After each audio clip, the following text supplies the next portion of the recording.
ओम नमः सिद्धेभ्यः। ओम नमः सिद्धेभ्यः। ओम नमः सिद्धेभ्यः। मंगलम भगवान वीरो मंगलम गौतमो वने मंगलम कुंद कुंदाद्यो जैन धर्मोस्तु मंगलम सर्वमंगलमांगल्यम सर्वकल्याणकारकम प्रधानम सर्वधर्माणां जैनम जयतु शासनम।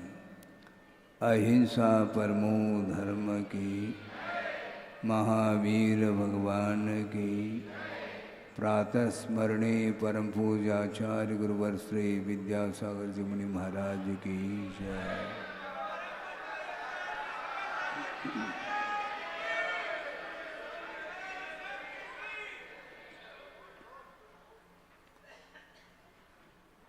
आज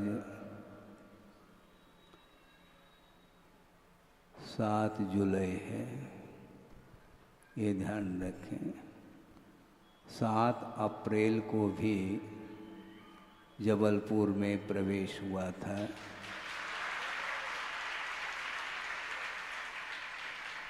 और यह 7 जुलाई के दिन भी कॉलोनी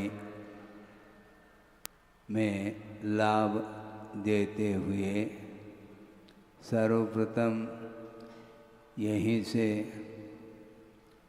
हनुमान ताल 1 दिन दिया, 3 दिन शिवनगर को मिला, 2 दिन संगम कॉलोनी को मिला, 1 दिन कंचन विहार को मिला, 1 दिन अग्रवाल कॉलोनी को मिला, 1 दिन गड़ा को मिला और 10 दिन प्रतिभा स्थली को मिला। दयोदय तीर्थ जिसको बोलते हैं। और लौटते समय 2 दिन मड़िया जी पेशनहारी मड़िया को मिला। इस प्रकार ये 21 दिन यह भ्रमण हुआ है। और वह भ्रमण भी जबलपुर के बाहर नहीं, भीतर हुआ है। और आज आषाढ़ सुदी 12 है और कल आषाढ़ सुदी 13 और आगम के अनुरूप वर्षा योग की स्थापना जो होती है वह आषाढ़ सुदी 14 के दिन हुआ करती है। और बाई चांस समय पर यदि स्थान पर नहीं पहुंच पाते हैं तो अतिरिक्त भी 3-4 दिन उसका उपयोग किया जाता है। लेकिन आप लोग काफ़ी दिन से धैर्य रखा है, इसलिए धैर्य की बांध कहीं टूट न जाए, इसलिए हमारा यही कहना है, आप निश्चिंत हो करके धर्म ध्यान करिएगा।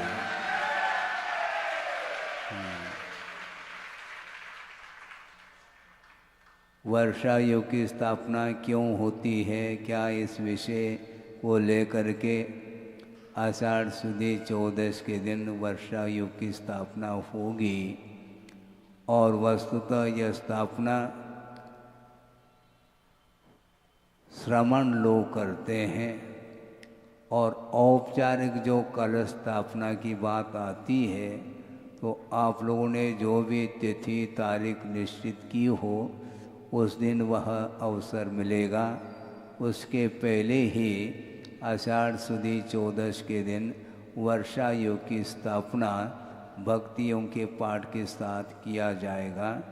अभी उसके बीच में 1 दिन और शेष है। इसलिए अब आप लोगों का क्या है?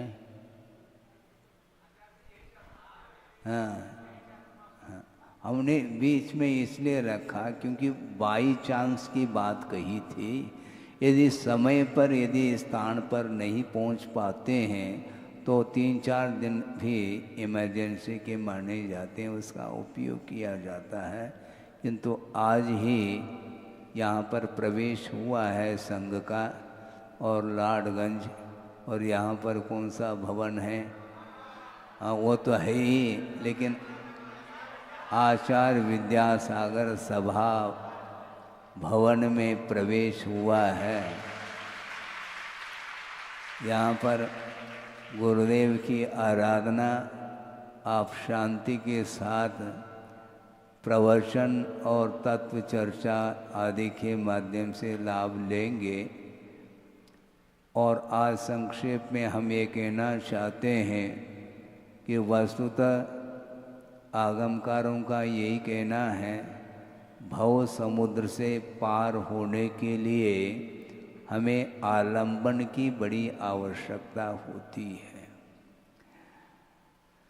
प्रथमाण योग आदि में यह विषय आता है। श्रीपाल चरित्र को भी आपने पढ़ा होगा।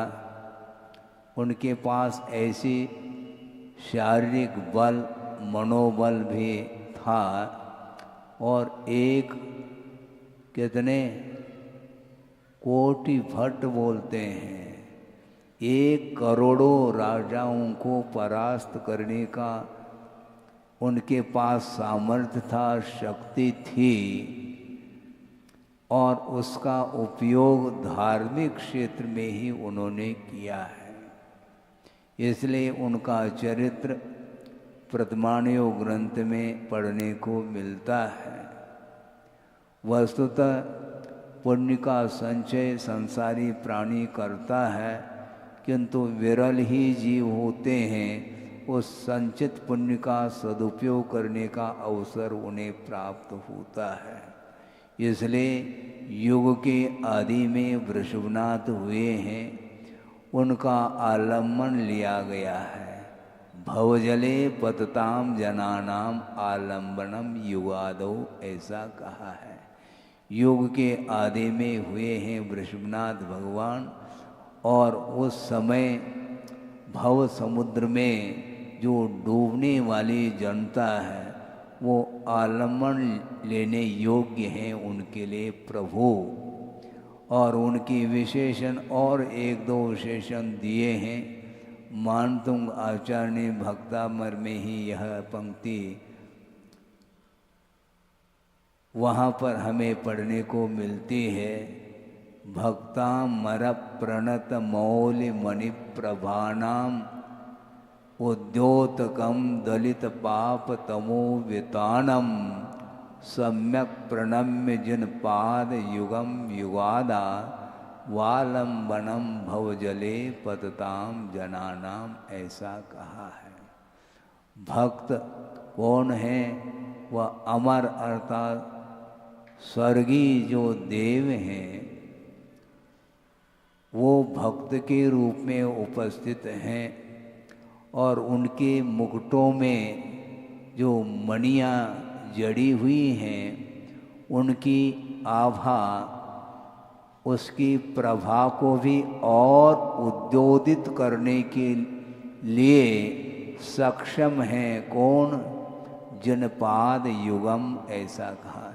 जिनेंद्र भगवान के चरण युगल वो कैसे हैं? वो इस प्रकार विशेषणों से विशिष्ट हैं। सोचिए, सौधर्म इंद्र मुकुट पहन करके आया है, वह झग झग झग झग करता है वह मुकुट, और उसमें वह स्वर्णिम मुकुट है, उसमें मणियाँ जड़ी हुई हैं विभिन्न प्रकार की, उनकी प्रभा फैल रही है। उस प्रभा को भी उद्योतित और करने के लिए सक्षम है जिनेंद्र भगवान के चरण युगल। और दलित पाप तमो वितानम, ऐसा कहा। उनके चरण युगल और कैसे हैं? पाप तमो वितानम, पाप रूपी अंधकार के विस्तार को जिसने नष्ट कर दिया है, ऐसे जिनेंद्र भगवान के चरण युगल हैं, ऐसा कहा। उनके लिए सम्यक प्रणम्य अच्छे तरीके से मन वचन काय से मैं प्रणाम करता हूँ, ऐसा कहा जा रहा है। सोचो, विचार करो, वृषभनाथ भगवान सर्वार सिद्धि से नीचे उतरे हैं और उनका गर्भ में प्रवेश होना होता है, उसके उपरांत जन्म हो जाता है। किंतु जन्म तो भगवान नहीं बनते, भगवान का जन्म नहीं होता। भगवान का गर्भ कल्याणक, भगवान का जन्म कल्याणक ऐसा जो कहा जाता है, एक व्यावहारिक पद्धति से कहा जाता है। वस्तुतः भगवान का गर्भ कल्याणक नहीं होता, क्योंकि भगवान कभी भी गर्भ में नहीं आते। वृषभ कुमार गर्भ का जो जीव है वह सर्वार सिद्धि से आया है, गर्भ में प्रवेश उसका हुआ है, उस जीव का, और उसी जीव का जन्म हुआ, अर्थात वृषभ कुमार का जन्म हुआ। न वृषभ सागर का जन्म हुआ, न वृषभ नाथ का जन्म हुआ, किंतु वृषभ कुमार का जन्म हुआ है। और उस जन्म कल्याण को, गर्भ कल्याण को मनाने के लिए सौदर्भ इंद्र स्वयं उपस्थित हो जाता है और भी अन्य इंद्रों के साथ वहाँ पर कल्याण के लिए अपनी उपस्थिति दर्ज करता है। किंतु एक विशेष बात ये है, कल्याणक मनाना अलग वस्तु, किंतु श्रमण लोग उनके प्रति क्या व्यवहार करेंगे। वृषभ कुमार का जन्म हुआ है और वह आदर के साथ वह सौदर इंद्र नतमस्तक हो रहा है, किंतु ये ध्यान रखो, उनका वह नतमस्तक होना वस्तुतः कल्याण की दृष्टि से इस प्रकार की भक्ति या आदर का भाव व्यक्त किया जा रहा है, न कि अष्टमंगल द्रव्य के माध्यम से उनकी पूजा की जा रही है। क्यों? इसलिए नहीं कर सकते क्योंकि अभी असंयम की भूमिका में उनका जीवन चल रहा है, और राग के साथ जीवन जीने वाला जो व्यक्ति होता है, भले ही वह उसी भव से मोक्ष मार्ग के नेता बनेंगे, किंतु अभी वर्तमान में वो नेता मोक्ष मार्ग के तो नहीं है। इसलिए श्रमण लोग उनकी वंदना नहीं कर सकते। फिर कब करेंगे? जब दीक्षित हो जाते हैं, सारे परिग्रहों का विमोचन करते हैं और उन त्यक्त वस्तुओं के प्रति उनकी कोई भी लालसा, उनकी कोई भी इच्छा मूर्छा नहीं रहती है। बाहरी और भीतरी परिग्रहों से ऊपर जब जीव उठता है, तब कहीं जा कर के वो नमस्कार करने योग्य होते हैं, वह स्तुति करने के योग्य होते हैं। उनकी स्तुति, उनकी वंदना, उनकी पूजा, उनकी आराधना, उनकी उपासना, ये सब बिना निर्ग्रंथ अवस्था के संभव नहीं है। इसलिए पंच परमेष्टि की आराधना हम और आप करते हैं, उसमें भी पांचों परमेष्टि हैं जो कि दिगंबरत्व को लिए हुए ही हैं। सरागी देवी देवताओं की पूजा संभव नहीं है। वीतराग देव शास्त्र गुरु की ही पूजा अर्चना होती है। इसलिए युग के आदि में वृषभनाथ भगवान का जन्म हुआ और वो दीक्षित हुए। दीक्षित होने के उपरांत विश्व के हित के बारे में उन्होंने उपदेश अधिक दिए हैं, किंतु उन्होंने उपदेश भी जो दिया है वह भी दीक्षित होने के तत्काल बाद नहीं किया, किंतु जब तक केवल ज्ञान उन्हें प्राप्त नहीं हुआ, 1000 साल तक उन्होंने उस श्रामण्य पद को अंगीकार करते हुए 1000 साल तक उन्होंने आत्मा की साधना की है। उस साधना के फलस्वरूप मोहनी कर्म का क्षय हो जाता है और केवल ज्ञान की उत्पत्ति होती है। और केवल ज्ञान की उत्पत्ति होने के कारण दिव्य ध्वनि स्वाभाविक रूप से खिलती है और उसके माध्यम से विश्व का हित होता है। वो दिव्य ध्वनि को सुनने के लिए सारी की सारी जनता उमड़ करके आ जाती है और वो स्वर्गीय देवगण देवी आदि आदि सभी लोग आते हैं। यहाँ तक कि उस समो शरण में पशुओं के लिए भी स्थान रिक्त मिलता है और वहाँ पर जा कर के शांति के साथ उस दिव्य ध्वनि का श्रवण करते हैं और अपने परिणामों को पवित्र बनाते हैं।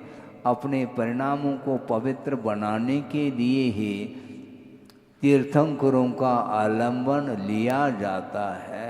भवजले पतताम जनानाम युगादो आलंबनम। भव समुद्र में डूब रहा है संसार, उसको पार कराने के लिए सक्षम यदि कोई है तो युग के आदि में वृषभनाथ भगवान रहे। इसीलिए हमें संसार समुद्र से पार होना है तो निश्चित रूप से देव गुरु शास्त्र का ही एकमात्र आलम्बन लेना होगा और उसके माध्यम से ही हम पार हो सकते हैं। जबलपुर से पार होना क्या नहीं, शुरू हो गए हम प्रारंभिक दिन में ही। जबलपुर से पार होना क्या नहीं, महाराज पार तो होना है, फिर तो क्यों लगा रहे हैं? तो इसलिए लगा रहे हैं महाराज, जब तक साधना नहीं होगी तब तक कोई न कोई स्थान तो हमें स्थान का आलम्बन लेना पड़ता है। क्योंकि आप तो श्रवण की भूमिका में हैं, आपने संयम अंगीकार कर लिया है, आपकी भूमिका संयम की रही है और हम तो असंयमी ठहरे, इसलिए आपका आलम्बन हम लेंगे, किंतु हम अपने स्थान को तो छोड़ नहीं पाते हैं क्योंकि मजबूरी है। और सही बात है, क्योंकि आपके साथ और भी परिवारजन हैं, उनका भी प्रबंध आपको ही करना है। संचालन, परिवार का संचालन करने वाले प्रत्येक श्रावक है, जैसे सभा का संचालन करने के लिए बैठे हैं, तैयार बैठे हैं।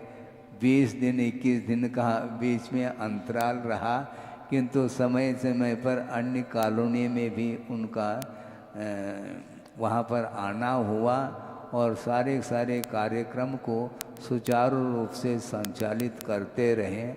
ये होना चाहिए। हाँ, ये ध्यान रखो, बीच बीच में गैप ठीक नहीं।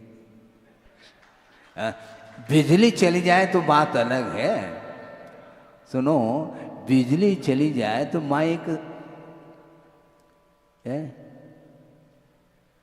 साउंड बंद हो जाता है, किंतु बिजली आपकी तो हमेशा बनी रहनी चाहिए। करंट, करंट अर्थात वर्तमान भी होता है करंट।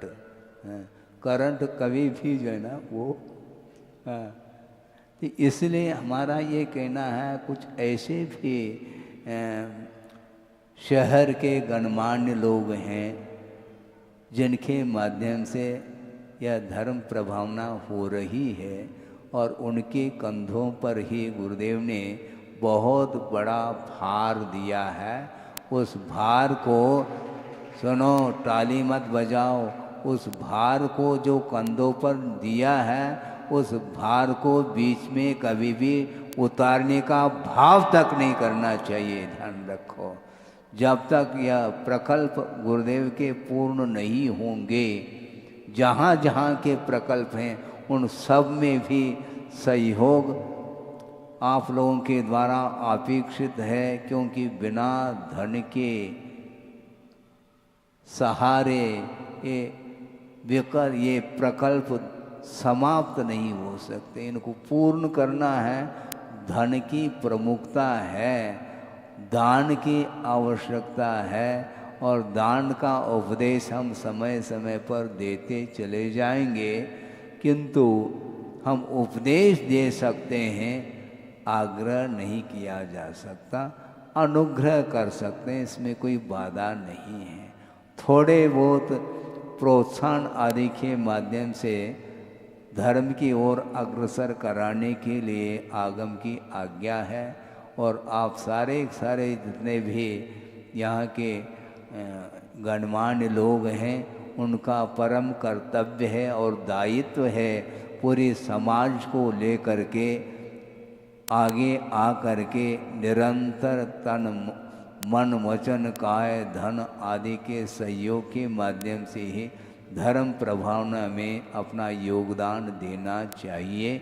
इस प्रकार हम आपको कहना चाहते हैं, योगदान देना चाहिए। ये ऑर्डर नहीं है, ऑर्डर का हम प्रयोग नहीं करते और करना भी नहीं चाहिए। हाँ, जो उठ करके खड़ा हो जाए, महाराज हमारे लिए आप आज्ञा फरमाओ, आदेश दो, तो उसके लिए दिया भी जा सकता है। लेकिन आदेश जो होता है वह एक बार होता है, उपदेश जैसे बार बार होता है वैसे आदेश बार बार दिया नहीं जा सकता।